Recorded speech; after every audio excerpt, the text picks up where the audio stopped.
Hey everybody, and welcome back to the Astral Tourist.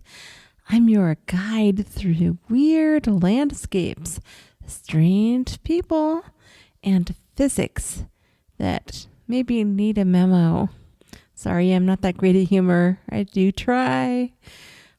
Today, I'm sharing another blast from the past about an astral projection I had back in 2020. And the reason I'm doing this is because my latest ones have, honestly not been that dramatic. I've mostly been in universities lately, teaching classes I can't remember about, and I decided to stop trying to remember about. And there have been some other issues too. The place I'm living now is not like where I lived before. I just don't like the vibe here. So I think I'm astral projecting less because of that as well. I don't like getting out directly as much here. I don't mind, like from a dream, switching it over and stuff like that. And I don't think there's any ghosts here or anything. I mean, I covered this before about when I moved in here, and there were a few random spirits and stuff which I took care of, and I don't feel like that's the problem anymore, but it's the ambient space here. I just don't resonate with it as well. So I'm still having astral projections spontaneously. That's not an issue, and I know I can still do it directly, but I don't want to do it directly. I just have, it seems like there's more static energy here, which is not a spirit or anything. Nothing in particular, but I don't like it. So this is a blast from the past, which is much more fun. So in this astral projection from 2020, I astral projected to a planet I nicknamed Stalagmite World.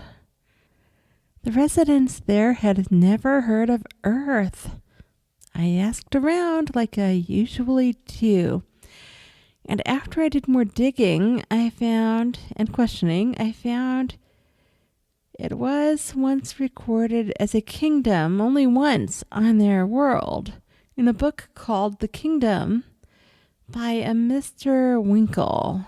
If you hear me turning pages, it is because I am referring to my notes, but I'm also, reliving it as I share with you. So I had the blackout phase soon after astral projecting and later became lucid while phasing midair. I was feeling really fast that day. That's coming back to me now. Like I was high energy, super high energy, which meant I'd been in space, and I'll get to that in the notes. I always recognize that feeling, and I haven't been to space in too long. Oh my gosh. But anyway, floating between these gigantic stalagmite-shaped mountains.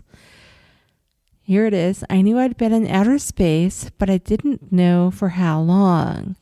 So 2 or 3 hours back then was the usual amount of time for me to get anywhere in space if I was astral projecting in space.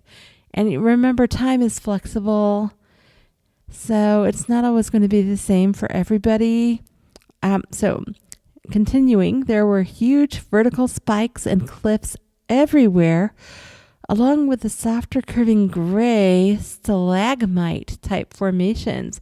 And for those that don't know the difference between stalagmites and stalactites, stalagmites form in caves from the bottom up, and stalactites from the ceilings coming down. And I was seeing stalagmite type formations as my lucidity was becoming more clear. So I immediately spotted some people perched on one of the cliffs of these stalagmite formations. As I got closer, an interdimensional equivalent of a café came into view. And I think what I was writing about there was how it progressed in my mind's memory. I made various bookmarks about it. And the colors in the sky, I think I was like trying to remember too much. And so I have all these different bookmarks in that time. I was only able to write so much down when I woke up, but it's kind of coming back. I remember like talking about the way the yellow was more ivory and dated, but also bright at times, and then all this other stuff I was going on about. And so anyway, moving on, I decided to join the people at the cafe, the folks, aliens, whatever you want to call them. I don't remember what they looked like anymore, but there were folks over there, and I wanted to find out more about this locale. So also keep in mind, below us was a bustling transport hub. This was like the equivalent of an outdoor airport or a hotel or just a city. I mean, I didn't even know it was so big. So there was that. And also above us, so I came into this place. It seemed like it was dusky, but when I looked up, like trying to find the true form of the place, that's right, I tried a true form thing out. And what I saw was an evening sky so filled, so bright, that I thought I could be on a planet in a globular cluster. Now, these do have, I've been in some of these before, and they do have some planets, and I don't think they're as prolific, let's say, as ones in other types of galaxies, because there's a lot of like gravity and stuff going on. Remember, we spoke about gravity before. So, and then a few locals at the cafe who had noticed me flying straight through the power lines and some really absurd looking black needle nets, asked me why I did that, and instead of using smooth, curved paths along the cliffs. Okay, so this is another thing. I've covered the power lines and places to avoid in my how-tos. But, in my younger years, remember I started from a very young age, so I wanted to work my astral muscles up, and I would go into them on purpose. I'm sorry to say. Well, not sorry, because it helped. And it helped me get stronger because I didn't want this stuff to wake me up. So, and I'm going back to my notes now. I wasn't sure what to say, so I simply said, I'm just used to flying. I was kind of like covering for myself, like, no, I'm not that practiced. And I didn't do all that. I'm just flying. And I don't know why. Yeah, I was being stupid. So for, here it goes in my notes for a short background here. So I always make notes on notes on notes in myself. I nest them, and this comes in on this one again later, black hole theory and stuff. So years ago, while astral projecting, I wrote I'd hurl myself through power cords and such just to train my astral body to be able to tolerate them. So I wouldn't immediately wake up anytime I encountered one, and I should say were many. I was trying to be more modest back then, but I'm a powerhouse. I tanked them. So, and I also did not want to tell the people I put here that I did not notice the curving paths, which is very true. I didn't notice the curving paths they were talking about, and I think that's because I was busy tanking the power lines and stuff. I just wanted to get somewhere I could talk to folks and relate to people, and the curving paths, I would have had to slow down to see them, and I did not at that time. So that was my bad if I was supposed to have in that place, that special place and time. And, anytime I can go somewhere off world, it's a special place and time. So my bad. So I was writing, this planet was super busy, highly futuristic, and electrical. And there were so many charges. And at that point, I was still stabilizing. This is super futuristic area. I mean, there were the stalagmite mountains around us, but in there was super, super like futuristic, electrical, power nets, power lines, power everything, everywhere. Yeah, plus very vertical built place. So again, this planet was super busy, futuristic, highly futuristic, and electrical. And I was still stabilizing. Eventually, I landed at this cafe. I don't know if I said that before, but I did. And I drifted into it at a kind of ground level at that cafe. So with cliff-like structures like this, there's a ground level after ground level after ground level after ground level. It gets really confusing. And so you just have to kind of, I have this whole other sharing about that. Looking at my feet did not help when I was younger, but that's a story for another day. But anyway, I glanced. This is about a very light level of glancing at the ground and assuming the ground is there, but it's not because you're somewhere else. Anyway, it worked for me this time. And, I was feeling disoriented, it says here, which I'm sure I was. And it says, but I regained lucidity mostly. Oh, so I think okay, so I think there was more, but I forgot it. And eventually, here I am picking it up again. I would repeat things because I did not want to forget. So eventually, after chatting with a few at the cafe, I drifted down to ground level. So this is below the cafe, in the canyons. And slowly avoiding all their many power nets and lines. They had all these nets. I mean, we think, some people talk about the Earth net around here. Yeah, supersize that planet and put like a zillion nets up. Yeah, then let's talk about nets. That's kind of how this place was, but on a smaller scale. And there was this large crowd. And again, I was feeling disoriented. I'm rereading again, aren't I? But, again, the thoughts are coming back into me about what happened. And I regained lucidity mostly. And I said, have you heard of planet Earth? That's right. I was asking locals. I put something important because I remembered to ask about Earth. And I don't know why I thought it was so important at that time to ask about Earth. And I'm sure if I go back into my journals in the 2000s, early 2000s, I should say, we're still in 2026. I am grounded, folks. Yeah, I'm not sure what my thinking was there, but I wanted intel on planet Earth from other perspectives.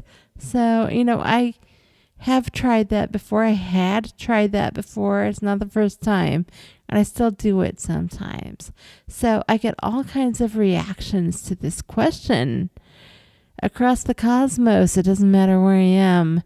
Like if I'm just like in the forest here in this place I don't like anymore, and I ask, what do you think about planet Earth? I mean, I'll get a history and how they died and stuff. So yeah, not fun. But anyway, in this other place, I telepathed some pictures around. Nobody there had a clue about our little blue ball here in space.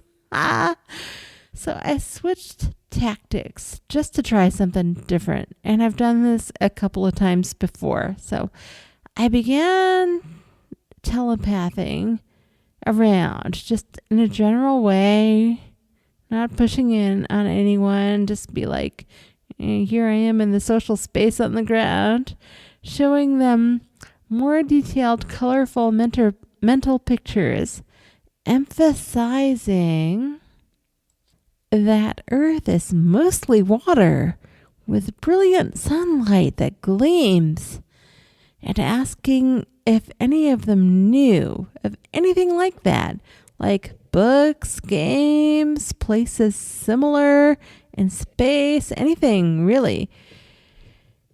And I should mention here again, I think I already did. I'm tired today, sorry. But their sky had a muted peach, pink, and ivory tone to it, which usually means I'm in a globular cluster again. So I don't know if this will actually help any scientists in the future. But yeah, globular clusters. Yeah, I find these planets there with the muted tones like that. And it's not like I can't see. I can do clarity now, and that's what I get. So, okay, so continuing on, that's when I found a street vendor selling books. And the books, I think my mind was interpreting because they were hollow images. She lit up immediately, this lady, and motioned me over, like, come over here. And she was making some kind of motion. And she had 2 arms, not like 60. No worries there. Humanoids, I think, mostly, but their faces did look more gray, but these were not the grays we think of.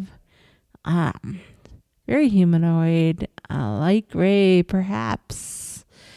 But, these are folks in a muted environment and not with bright sun, so I don't know. Anyway, she began telling me about a book called The Kingdom by a Mr. Winkle. So he has a formal title over there.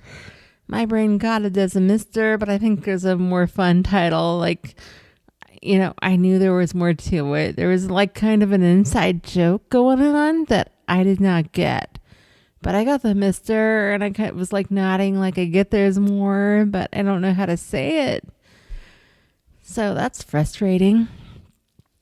And he apparently had a whole series of various Winkle books to his name. She explained that he'd had a dream about the kingdom and decided to make a book about it. And I was like, wow. So, but I wasn't getting my hopes up. Don't skip ahead. Well, you can if you want, but I already did the song. So apparently in this Stalagmite World, Earth is a colorful, fascinating dream someone recorded as a dream, wrote it down, put it in a book. I guess not a song, but I made the song. You can go see it on my music channel. Not a plug. I mean, I made 12 cents, I think, last time I looked. I just do this stuff for fun. But I do appreciate anybody that contributes, of course. So lots of love to those contributing. And it's not a plug. It's just me riffing. So I didn't get my hopes up about it being Earth, as the name Earth wasn't used at all in this experience. So as to the actual experience, Earth was not used. And not even telepathically.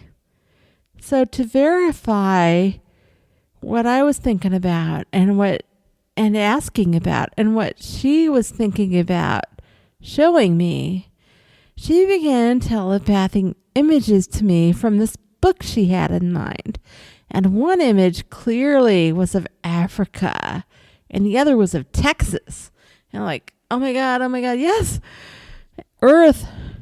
But maybe on another plane. I mean, I didn't know. And we weren't even going there. She didn't want to go into the interdimensional stuff. And I didn't blame her, neither did I, because I had enough to remember by then. I mean, remembering all of this is very heavy. And, I think this Mr. Winkle guy got some things right. I mean, Africa does exist here on this plane. Well, our plane of Earth. Texas exists, sure. And then she showed me an image of cattle in Texas. I heard cattle, but she was talking about buffalo. And she said buffalo were in the book. And she was clear on that. They were shown as buffalo in the book. But I kept hearing cattle, and I kept seeing cattle when I tried to look at the book image that she was like showing me telepathically. So, you make your own determination which it was. I'll never know for sure. But, there's a lot of language barriers that go on and interdimensional stuff. So, I tried to explain about the difference and the variance and the vibrational waves and all that BS, and she just didn't care that much because she wanted to move on and show me the real stuff, which for her were the images of the giraffes. That's all she cared about, the giraffes in Africa, and she was absolutely delighted by them. And who can blame her? Giraffes are amazing in any dimension. There were also lions, zebras, and stuff in the imagery that she showed me, impalas, I think. Smaller things. But she only cared about the giraffes with their long necks, and she kept highlighting the colors and stuff, and their spots, and like the way they smile, and how they have whiskers and stuff. So the takeaway... This is a fun one. On Stalagmite World, Earth is a dream in a book. I wonder if their Mr. Winkle is their very own Robert Monroe equivalent, or, again, you make of it what you will. I love to hypothesize. So if you enjoyed the episode, please like, subscribe, and share it if you feel it could be helpful to others. I also have a Patreon and astral projection inspired music, and I did make a song about this one, so it's a funny song. It's just, it's cool. It's not that heavy or deep or anything. It's just fun. So until next time, happy astral travels.